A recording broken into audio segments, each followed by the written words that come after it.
Assalamualaikum Bu Iva. Waalaikumsalam Pak Andre. Mohon maaf Ibu, apakah Ibu ada waktu luang karena saya ingin berbincang-bincang dengan Ibu. Oh iya ini Pak, kebetulan ada jam kosong ini saya. Oh, oke Ibu. Nah, jadi seperti ini Bu, saya itu agak galau kemarin Ibu, karena saya aslinya tuh saya sudah melakukan pembelajaran di kelas dengan pembelajaran berdiferensiasi seperti itu Ibu. Tapi pengennya itu saya mau melakukan pembelajaran berdiferensiasi dengan cara yang lain seperti itu Ibu. Terus Bapak ada ide apa gitu Pak? Mungkin untuk bisa menunjang pembelajaran berdiferensiasi? Jadi gini Ibu, kemarin kan saya sudah melakukan pembelajaran berdiferensiasi sesuai dengan preferensi gaya belajar. Jadi anak-anak itu saya kelompokkan berdasarkan 3 gaya belajar yang ada, yaitu kinestetik, audio, dan visual. Mereka senang sekali Bu, senang sekali. Tapi kan saya galau. Kalau saya harus melakukan itu lagi, mestinya anak-anak akan bosan seperti itu Bu. Jadi pengennya itu saya melakukan pembelajaran berdiferensiasi, mengajak anak-anak itu keluar kelas, Bu. Jadi tidak hanya di kelas. Seperti itu, Ibu. Itu angan-angan saya sih, Bu. Wah itu bagus sekali itu Pak. Nah tujuan apa Pak yang ingin didapatkan dari percakapan ini tadi Pak? Jadi saya itu berbincang-bincang dengan Ibu, karena kan Ibu sebagai pemangku kepentingan di sekolah ini. Jadi pengennya itu nanti di akhir percakapan ini, saya bisa lebih mantap lagi, Bu. Lebih mantap dalam melaksanakan kegiatan pembelajaran di luar kelas yang akan saya lakukan untuk anak-anak. Jadi mereka itu mengaplikasikan matematika itu memang benar-benar dalam kehidupan nyata. Seperti itu, Ibu. Oh, iya, iya, itu bagus sekali ya Pak ya. Terus kemudian menurut Bapak Andre nih, apa saja sih Pak keunggulan atau hal yang sudah diajarkan Pak Andre di kelas? Oke, Bu.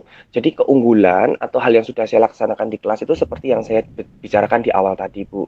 Jadi saya sudah melakukan pembelajaran berdiferensiasi dengan menerapkan 3 preferensi gaya belajar. Mhm. Anak-anak senang waktu itu, Bu. Enjoy, mereka senang dengan matematika. Tidak susah dengan matematika lagi. Karena kan biasanya anak-anak itu kalau sudah belajar dengan guru matematika, mereka udah pusing duluan. Lah, kemarin tuh enjoy sampai-sampai banyak anak yang sudah mendapatkan nilai di atas kriteria ketuntasan minimal. Nah, di situ anak-anak itu belajar ke sana dengan temennya, tapi sesuai dengan preferensi belajarnya. Ada yang melihat video pembelajaran, ada yang menggunakan alat peraga sederhana, ada yang lari ke perpustakaan untuk mencari referensi-referensi lain. Jadi itu yang membuat saya senang dan mereka merasa saat pelajaran itu jamnya kurang seperti itu, Bu. Jadi mereka enjoy sekali. Nah, takut saya kalau saya menggunakan dengan cara yang sama, mereka akan lebih bosan seperti itu. Oh iya, itu bagus sekali ya Pak Andre ya idenya ya. Nah, kemudian Pak Andre, rencana apa yang Pak Andre ingin lakukan selanjutnya untuk menunjang kegiatan pembelajaran di kelas? Nah, iya Ibu. Jadi rencana rencana saya itu gini, Bu. Saya ingin membawa anak-anak saya itu pembelajaran di luar kelas. Jadi pengen pengen saya itu anak-anak mengaplikasikan secara nyata pembelajaran matematika itu. Kan pas kebetulan materinya ini adalah trigonometri ya Bu, trigonometri di SMA. Jadi mereka itu saya bawa ke suatu tempat, misal ke Pantai Baron atau ke Pantai Gua Cemara ataupun ke yang lain, di mana di situ ada sebuah benda yang bisa mereka ukur dengan menggunakan alat peraga sederhana, yaitu menggunakan klinometer dan menerapkan aturan-aturan dalam trigonometri untuk menentukan ketinggian sebuah benda. Itu yang pengen sekali saya lakukan, sehingga anak itu nanti punya pandangan baru bahwa matematika itu memang benar-benar nyata, dalam kehidupan yang nyata itu ada. Seperti itu, Ibu. Oh ya itu bagus sekali Pak rencananya Bapak ya. Terus manfaatnya apa lagi tuh Pak? Jadi manfaatnya itu dari belajar matematika yang nyata itu, nanti kalau anak itu pas kebetulan dia itu, oh saya itu bekerja di suatu tempat, di mana tempat itu tempat bekerja itu untuk apa ya mengukur sebuah ketinggian. Dan tidak ada alat sama sekali lah, mereka bisa membuat alat sederhana untuk mengukur ketinggian dari benda itu kayak gitu, Bu. Itu salah satu Wah, manfaat lain. wah, keren keren sekali ya. Terus apalagi Pak manfaatnya? Untuk mungkin, Manfaat yang lain mungkin, mereka di sekolahan kan ada tiang bendera, misal disuruh mengukur ketinggian tiang bendera itu berapa sih? Nah, bisa kayak gitu. Lalu kegunaan lain ya bisa untuk, mengukur kemiringan sudut dan sebagainya, kayak gitu, Bu. wah keren sekali ya Pak Jadi kalau Andre. buat bangunan itu nanti, eee, Mhm, tidak runtuh gitu loh, Bu. Jadi mmm, kemiringannya ada. Kalau mhm. jalan yang menanjak itu juga bisa dibuat supaya nanti tidak terlalu curam, kayak gitu juga, Bu. Nggih. Wah, rencana Bapak sungguh itu ya, luar biasa ya. Nah, untuk selanjutnya nih Pak, apa komitmen yang Pak Andre lakukan untuk mewujudkan aksi nyata tersebut?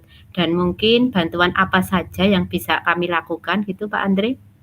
Oke, Bu. Jadi kalau komitmen saya itu, saya akan membuat sebuah alat peraga sederhana yaitu klinometer yang tidak mahal harganya, Bu. Jadi, mereka hanya memanfaatkan misal sedotan kecil, lalu ada busur derajat yang kecil itu, lalu ada tali sebagai, pengait bandul seperti itu. Bandulnya nanti bisa dengan paku atau bisa dengan benda lain yang agak berat supaya nanti sudut sudut dalam busur derajatnya itu bisa kelihatan.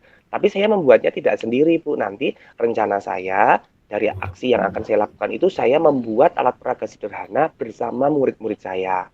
Lalu saya menyediakan lembar kerja siswa, lembar kerja Hmm. murid di mana nanti mereka bekerja sesuai dengan yang ada di apa namanya lembar kerja itu. Sehingga saat mereka belajar tidak merasa mereka itu terbebani dengan matematika karena mereka sambil berrekreasi. Kalau untuk bantuan sekolahan, saya hanya meminta dukungan Bu dari pihak sekolahan dan meminta untuk teman-teman guru matematika akan saya ajak mendampingi anak-anak kami belajar di luar. Nanti di Pantai Baron atau di Pantai Gua Cemara atau di tempat yang lain. Kita kesananya juga tidak menggunakan armada yang besar kok Bu. Kita ke sana bareng-bareng naik kendaraan bermotor sendiri-sendiri. Jadi lebih lebih ini Bu, lebih mengirit mengirit biayanya. Seperti itu Ibu.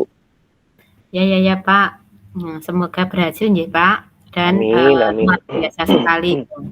Nah, untuk, pertanyaan selanjutnya ini, oke Pak Andre, dari percakapan ini, apa yang Pak Andre dapat simpulkan Pak Andre? Saya dapat tercerahkan Bu sekarang Bu. Yang dapat saya simpulkan dengan tujuan awal tadi, saya meminta dukungan dari pihak sekolahan dan alhamdulillah ternyata dari Ibu mendapatkan angin segar yaitu kami mendapat dukungan yang luar biasa. Jadi terima kasih banyak Ibu dari rencana aksi itu akan kami terapkan sepenuhnya supaya nanti memang benar-benar rencana aksi itu bisa terwujud dan bisa menjadikan promosi bagi sekolah kita juga Bu.